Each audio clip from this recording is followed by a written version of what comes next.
What's up everybody, Jared here with carbuzz.com, and today I am bringing you a review of the all-new 2023 Kia Sportage. This is the Kia Sportage Hybrid, the most efficient model in the lineup and possibly the best one that you should be looking at.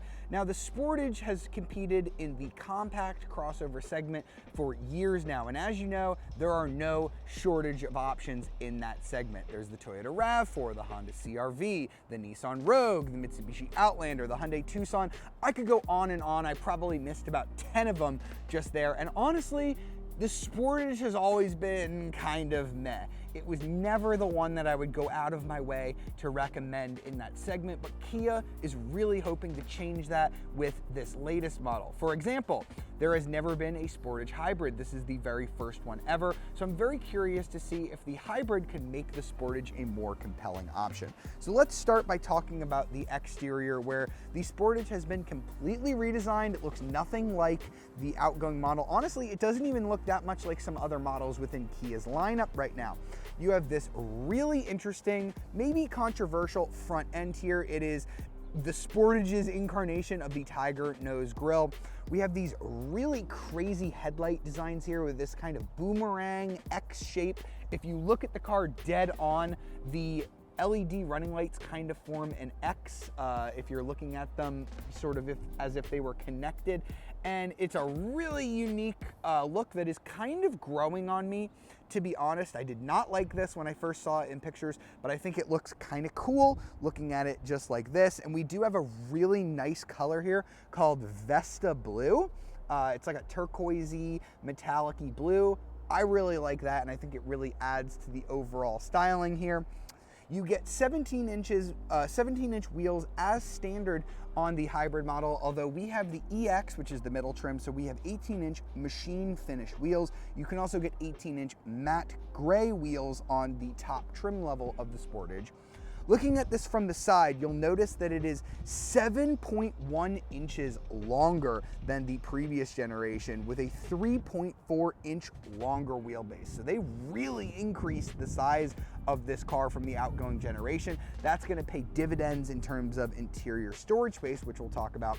And if you get the Sportage with all-wheel drive, you'll get about 1.5 inches more of ground clearance. So something to consider if you're gonna do any sort of off-roading. Now we're gonna go ahead and start by looking at the practicality of this compact crossover, where Kia boasts that the Sportage has more available cargo space than any other vehicle in its class. You get 39.5 cubic feet of storage back here, and if you fold down those rear seats, you're gonna get 73.7 cubic feet of space. I don't know if that second number is class leading, but the first number is definitely class leading. Look at how much space there is between the back here and those seats. You get a ton of space, and it is very easy to fold down the rear seats. You can just pull either one of these tabs here in the back.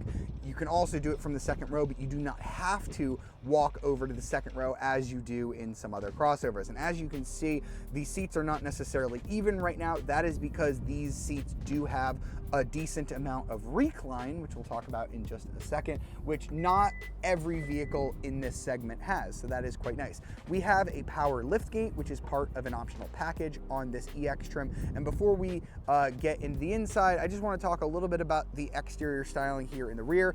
I think this is a very cool looking car in the rear, less controversial than the front end styling. I think the taillights are really cool. I kind of like this silver accent here on the side, and I do like how the new Kia badge looks overall. I think it gives all of their vehicles a more premium look. So not only do we get class-leading trunk space in the back, we also get class-leading rear legroom. The Sportage boasts a whopping 41.3 inches of legroom in the rear seats. So that is more than any of its competitors. I'm gonna go ahead and show you kind of what that feels like. So I'm sitting behind where I normally sit, and I have plenty of legroom. Some other clever innovations here. We have this little hook right here. It's perfect for groceries if you just have like a bag or two that you don't want rolling around in the trunk. And we also have these hooks here on the backs of the headrests. These are super handy if you have like a purse or something like that. I don't have a purse, but I do have a backpack. So, I mean, you can kind of see I can just kind of hang a backpack. I could put it on the seat potentially too. But if you did have a purse, you could hang it on there conveniently and maybe reach and go get that. And maybe it wouldn't necessarily have to sit on your passenger's lap. We do also have air vents here, and we've got USB-Cs for fast charging for kids that are sitting back here. So those are all quite nice innovations. And now we're gonna go ahead and get into the first row here and talk about some of the technology for the driver. So we do have keyless entry. We have our little button for it here on the door handle. I'm gonna go ahead and hop on in and start up the Sportage. The start button is down here, as you would get on some German cars actually. So we do have the middle trim level of the Sportage Hybrid, the EX. So we do have the nicer infotainment system. The base version of this car is going to get an 8-inch touchscreen, but we actually have the optional 12.3-inch touchscreen. This is very similar to what we see in other Kia models, so I'm not going to focus too much on it here in terms of what it does. It does have Apple CarPlay and Android Auto, but just like any other Hyundai or Kia 12.3-inch screen, it does not do those wirelessly.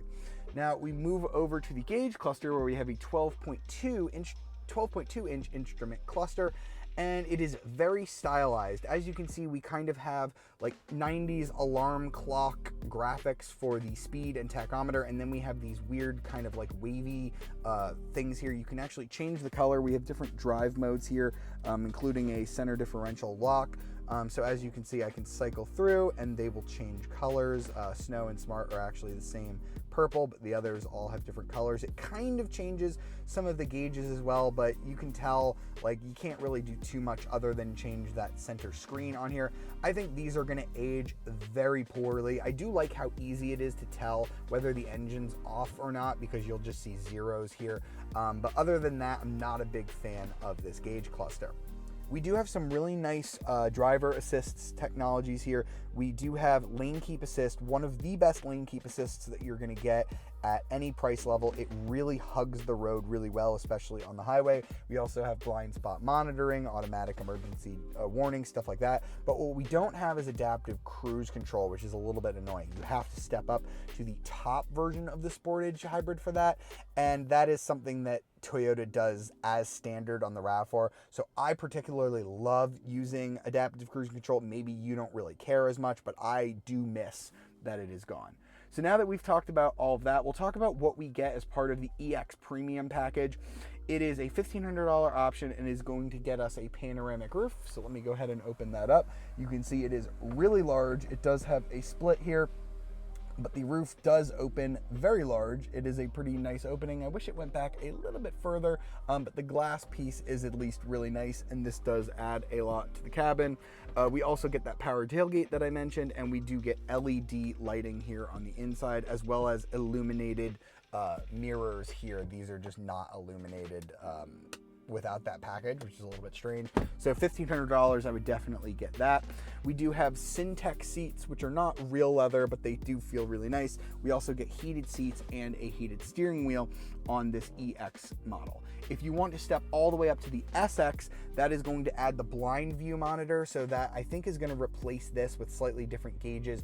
And then when you put on the turn signal, you're going to get a camera that shows either of your blind spots. I love that feature. You're going to get Harman Kardon audio, memory seats, ventilated seats, and a power passenger seat. Right now, all I have is a power driver seat. So that might be a reason you might want to step up to the SX. It is a really luxurious ride. So down below, we have our little storage here. We have a wireless charger, USB and a USB-C, plus a 12 volt. We have our shifter, which is a rotating affair. Rotate it to the left for reverse, right for drive, push P for park. We have hill descent control, auto hold. We have our parking camera button, which is just gonna pull up the rear view camera in this case. And we do have a really interesting cup holder setup here.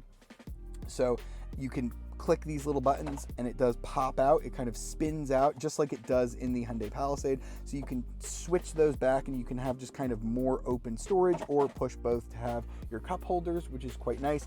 And I do want to point out one of the more annoying things that I don't like about the Sportage, and that is we have the same little screen here that we get on the Kia EV6.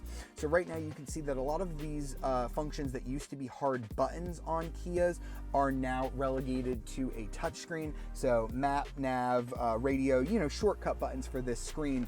And you might be wondering where our climate controls are. Right now we have our volume knob, which is nice that we have a physical volume knob, and we have another tuning knob, which is quite nice. But you're gonna push this button and now they're gonna become your temperature dials. And now you can see all of the buttons here have changed to control the temperature. It is a little bit annoying, so you have to like switch back and forth between those two. So you can also set it if you hold this button. So let's hold it. There we go.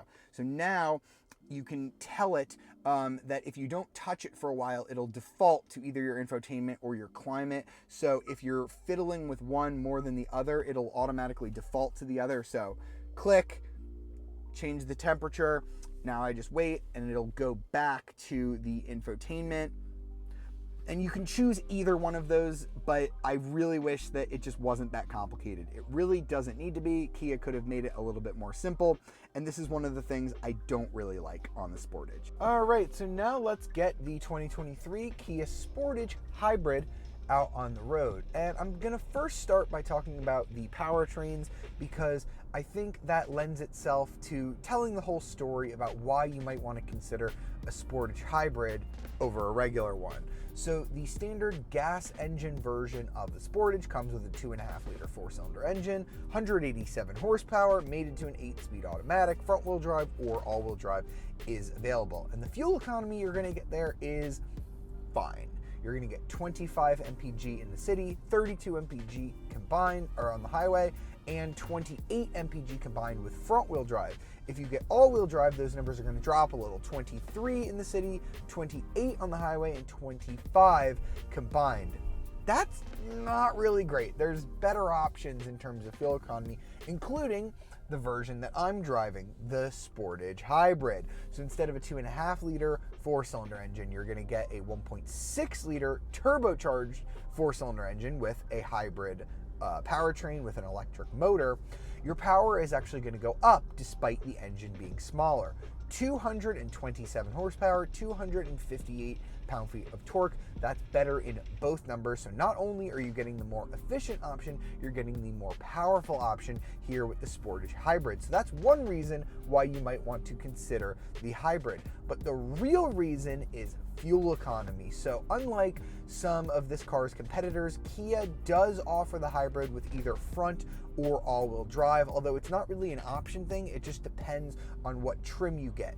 Only the base LX hybrid is available with front-wheel drive. The other hybrids, including the one I'm driving, are standard all-wheel drive. So fuel economy, if you get that front-wheel drive version, and if you're all about fuel economy, you might want to get the base version, is going to be 42 mpg in the city. So remember, 25 was the best that you could do in the city in the gas model.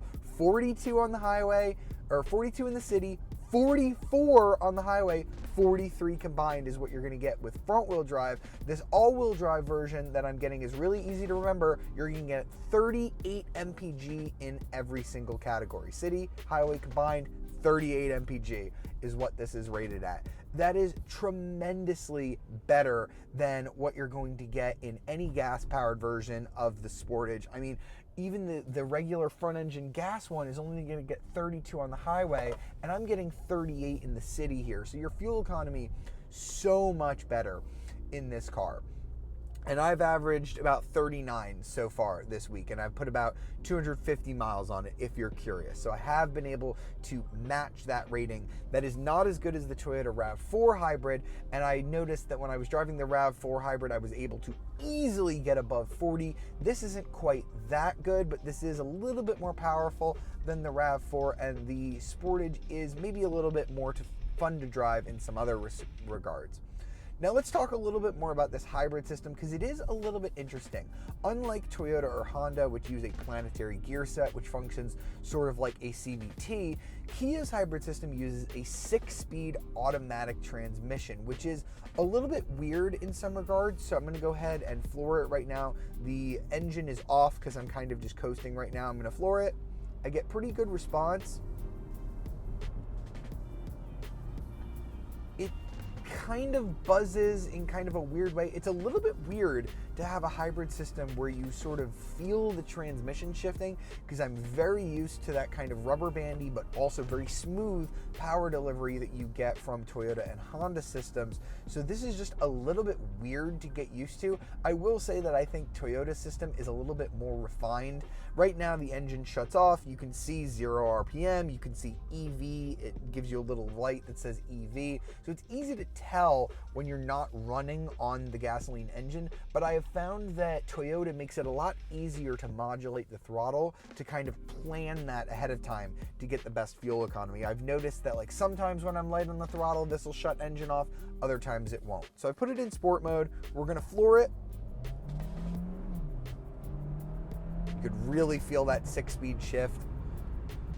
Honestly, some people might end up enjoying the 6-speed automatic because you have just that little bit more of an engaging feeling than you would get from a planetary gear set. I think sometimes it can do some weird things with the shifts, and it's a little bit weird feeling the shifts, but it's not bad at all. It is still a pretty good hybrid system. Right now in sport mode, you're gonna have the engine kick on a little bit more readily. You're gonna get heavier steering as you get in a lot of Kia models. I mentioned that this car is not super boring to drive. I mean, the tires are nothing special. We have a very soft suspension, so I am noticing a lot of body lean through the corners, but that is indicative of this car's segment. But the steering is actually really, really nice. You can feel that coming through the wheel, especially in sport mode. So I do enjoy how the Sportage drives. It is soft in terms of ride comfort, like it doesn't beat you up. It is a little on the firm side, though. I know that's kind of a contradiction in and of itself, but when you go over like some speed bumps, you can feel that the suspension is a little bit firmer than I think Hyundai tunes this car's corporate sibling, the Tucson, but it is still a pretty nice ride overall.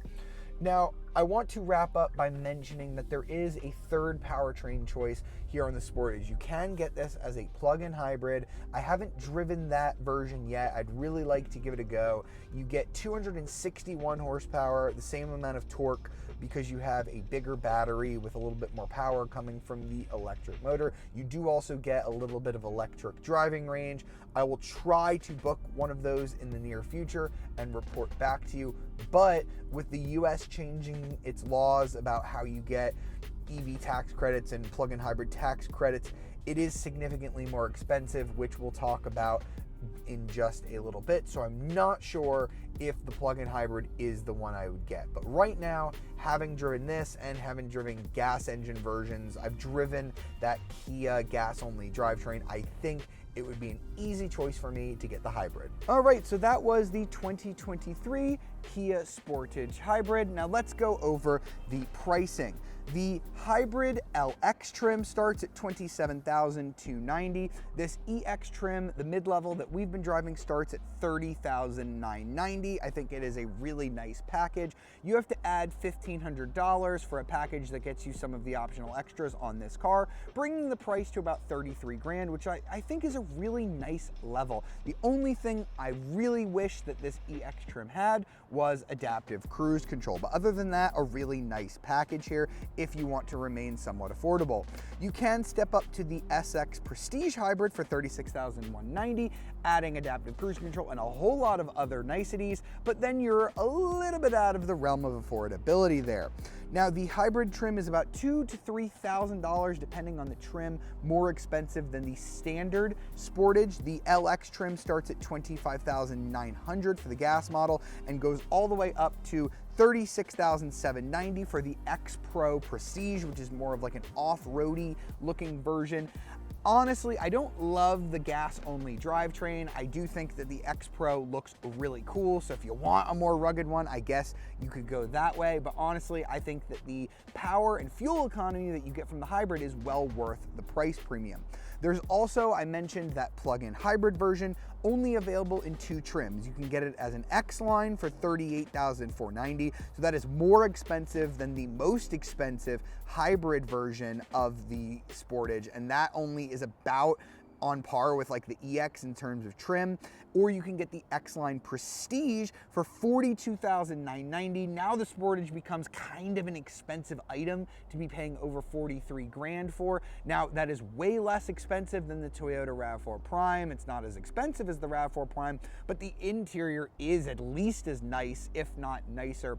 So if you are in the market for a plug-in hybrid, that is maybe something I would consider, but I think the Sportage is best pretty much how we have it optioned here. EX, hybrid, package, 33 grand, affordable, nice, but not too nice, just a really nice overall budget option. I hope you've enjoyed this review of the 2023 Kia Sportage Hybrid. For more videos like it, be sure to like this video, subscribe to our channel, and ring the notification bell to be alerted of our latest videos. I'll see you next time.